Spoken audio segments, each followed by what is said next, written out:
Hello and welcome back. In this video, I'm going to show you guys how we tie up and rig up for spade fishing. If you guys saw our spade fish video from the other week out at Chesapeake Light Tower, we just destroyed the jumbo spade fish. So I'm going to show you how we tied, the rig we use, what we use, how we store them, and I think this will really be helpful for you guys if you're new to spade fishing or just looking to see how we did it. Hit that subscribe button down there and don't forget the bell icon so you don't miss any videos. Check this out.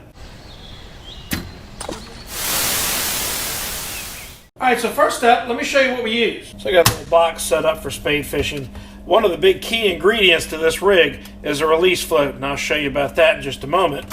We're using typically either number 1 or 1.0 octopus hooks. I like the red Gamakatsu hooks. Just something about the red I think keeps the fish from being scared. In fact, I think it just kind of blends in with the bait. It's kind of a blood color for them. But we've had good luck on the red octopus hooks, number 1 or number 1.0. They're pretty small hooks. And I'm going to show you how we snell these hooks and show you how to tie the knot. That's the best knot that you can tie for these things. It's very strong and you will never break a knot at the hook. Alright, first, just so you guys can see it, tying a snell on camera with 20-pound mono is going to be a neat trick for you guys to follow and see what's going on. So I'm going to show you with this hook and this yellow line what the snell actually looks like and how you tie it.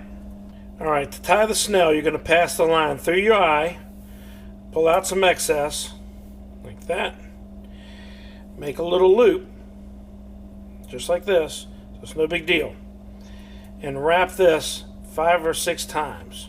1, 2, 3,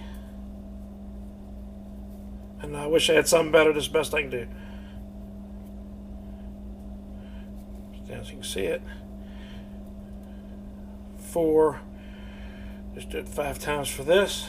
Alright, so with that, this is what you've got. You pass this tag in through the loop like this, pull the main in, and you can see how this whole thing is going to sock down, and that's your snell. That will pull up tight to your hook. Now I'm going to show you that on the hook. I'm going to try to show it to you with a 20-pound test. We'll see, but that is a very, very strong knot. That is not going to pull, and teeth aren't going to chew through all of that mono in that one spot. Spadefish actually do have some pretty rough and very hard mouths, so a good snelled hook is the best way to fish for them. These are little bitty hooks. Spadefish have small mouths, and you only use a small piece of clam, just big enough to cover that hook. Okay, so I'm going to pull out some line. You can use fluoro. We're just using 20-pound mono leader material here. Like I said, you can use fluoro. Fluoro would be better, but I don't have any on hand right now. So, and again, I don't know how well this is going to show. I'm going to try to zoom this in. Forgot one important thing. Yeah, I need them. All right. Oh, that's much better. There's the hook. So, pass that through.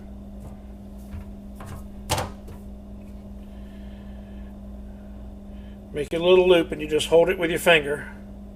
You're not going to be able to see because of my fingers, but you get the idea. 1, 2, 3, 4, 5. I'm going to go 6 on this one. 6. You see how that line is just wrapped around that hook shank there? Then this end is going to get passed through that little loop you made. I'm trying to do this on camera. Easier said than done. Pull that down. And pull the other end. And there you go. One wonderfully snelled hook. I don't know how well you guys can see that. Hopefully it shows up better than I think it's showing up. Clip that excess off. There we go. Alright, now from your hook, just pull off a good arm's length plus, probably about 4 feet worth. That's good enough. Spadefish are pretty tackle shy, so you don't want that big swivel anywhere near where that fish is going to be looking at your bait.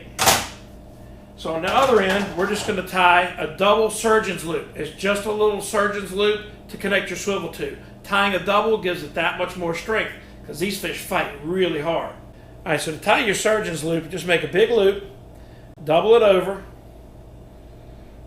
So we've got basically a loop doubled over on itself. No big deal. Grab all of this together. I'm using my pinky to hold everything even for now.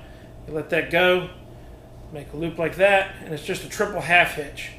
1, 2, 3. That's it. And pull that down tight. Clip off your tag ends. And that is the line on the end that you're going to connect to your swivel. So that's going to give you a very strong connection point at the swivel. These fish can hit really hard, and this also acts as a bit of a shock leader, this mono or fluorocarbon, to your hook. Now the fun part. Hook that to the swivel. Duh, right? Now the release bobber is really the most important part of this rig. These are good for cobia fishing too. You can get big versions of this. I'm going to try to find the link to put in the description below in this video, but these release bobbers are pretty cool. They got a little swivel type connection on the front. You just clip this around your line. All right, this end just clips right around your line, like that. Very simple.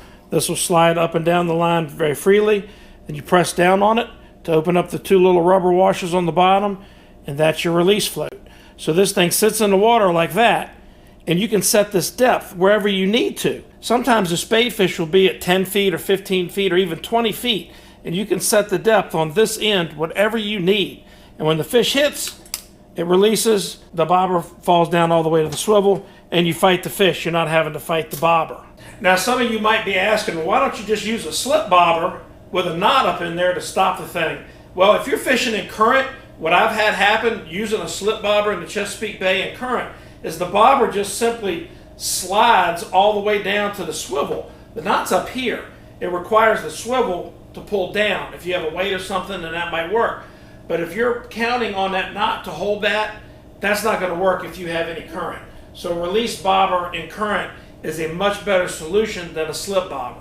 And again, you can set this depth anywhere you want. A lot of times we'll put a couple split shot on here. It might be 1, it might be 2, it might even be a 1/2 or a 1 ounce sinker on the swivel to get to the depth you need. And when the fish hits, the bobber gets out of your way and you fight the fish. Now let me show you another trick that you can do to help you get ready for your spadefish trip and be able to switch back to spadefish or away from spadefish at a moment's notice when you want to out in the field. What in the ever-loving heck is he talking about now? I'll show you. Swim noodle hack. I don't know if you guys have seen this before. Hopefully you have. If you follow this channel, you have. So this is my little swim noodle hack. Take your leader, put the loop on the swim noodle. Little pieces of swim noodle are great for pre-tying your rigs. Just wrap it around the noodle. You can do all of your pre-tied rigs this way. Keeps everything tangle free. Stick your hook in the foam. And guess what? You can put all your spadefish rigs on this noodle ready to go, so you can keep them handy and you can switch from one type of fishing to another real quick without spending a bunch of time tying rigs in the field or untangling lines. Alright, one more bonus tip for you for catching these big spadefish. Don't horse the fish. Look, you guys are probably fishing with light gear, same kind of stuff you use for flounder, croakers, things like that anyway. The fish are going to pull drag. Let them pull drag. Resist the urge to crank that drag down, stop that fish. They got really hard mouths, you got little teeny hooks, and you will pull the hook on every one of them. You got to let these fish run. That's going to help you get more fish to the net. So that's how we catch our spadefish. I'm going to put a link in the cards up there to that spadefish video. Man, those things are just drag screamers on that trip. If you haven't seen it, you're really going to like that video. And that little hack right there ought to be enough for you to give me that thumbs up like button.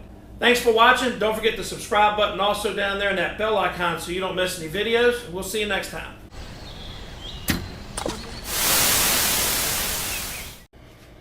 So let me show you how to tie the surgeon's loop. And I'm going to see if this will focus well. So you take your... there we go. Where is it? There we go. All right. Stuff in the way.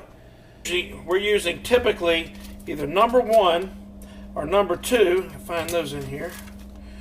There they are. Oh, that's number one.